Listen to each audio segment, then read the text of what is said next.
Everyone, good afternoon. তোমরা সবাই কেমন আছো? আশা করছি যে যেখানে আছো ভালো আছো, সুস্থ আছো। তো আমার মামের ছোট্ট গল্পে তোমাদের সবাইকে স্বাগত জানিয়ে ছোট্ট মিনি ব্লগটা এখান থেকেই শুরু করছি। আজকে আমি দেখাবো আমার পরিবেশনার জন্য হোমমেড স্যালাক্স কী করে বানাই, সেটাই তোমাদের কাছে শেয়ার করব। চলো, এবার ওর তো 10 মান্থ কমপ্লিট হয়ে গেছে, এখনও 11 মান্থ কমপ্লিট হয়নি। তো ও তো হোমমেড স্যালাক্সই খাই, কেনা স্যালাক্স সেরকম খাই না। তো কি দিয়ে আমরা হোমমেড স্যালাক্স বানাই সেটাই আজকে তোমাদের সামনে। প্রথমে বাটিটা নিয়ে নিয়েছি, বাটির হচ্ছে চাল মাপবো, আর যেটা ওর ফিডারের ছিপি সেটা দিয়ে ডাল মাপবো। তো একটা মাপ তো দিতে হবে ঠিকঠাক, না হলে কম বেশি হয়ে গেলে মুশকিল হয়ে যাবে। ওই কারণে দেখো 2 বাটি কিন্তু আমি ব্রাউন রাইস নিয়ে নিলাম। তো আমাদের এক কৌটো প্রথমে শেষ হয়ে গেছে, তো ওটা থেকে এক বাটি হয়েছে, আর নতুন একটা কৌটো এনেছে, ওটা থেকে এক বাটি দিয়ে দিলাম। তারপরে দিয়েছে ওই ছিপি দিয়ে এক ছিপি হচ্ছে মুসুরির ডাল, তারপরে দিয়েছি হচ্ছে অরলের ডাল। তো তোমরা তো সবাই জানো অরলের ডাল। তারপরে দিয়েছি সোনামুগ ডাল এক চিপি। চলো কি কি ডাল তোমাদের কাছে দিই সেটাই দেখাই।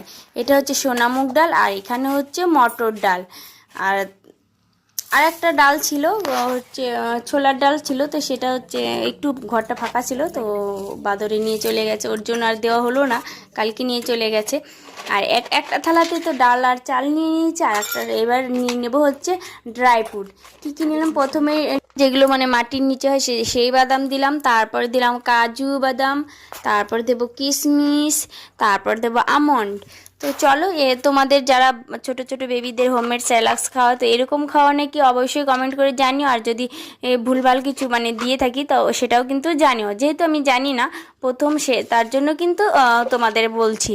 তো এরপরে এই যে দেখো, আমি একটা কৌটোর ভিতরে কিন্তু সব গুছিয়ে রেখেছি, কারণ ওর যেহেতু খাবারের জিনিস, ওর জন্য এটার ভিতরে আমি সব গুছিয়ে রাখি, আর যখন লাগে তখন বের করে নিই। তো এই যে বের করে দেখো মাখানা দিলাম, প্রথমেই মাখানা বের করে দিয়ে দিলাম, আর তারপরে দেবো হচ্ছে পামকিন সিড।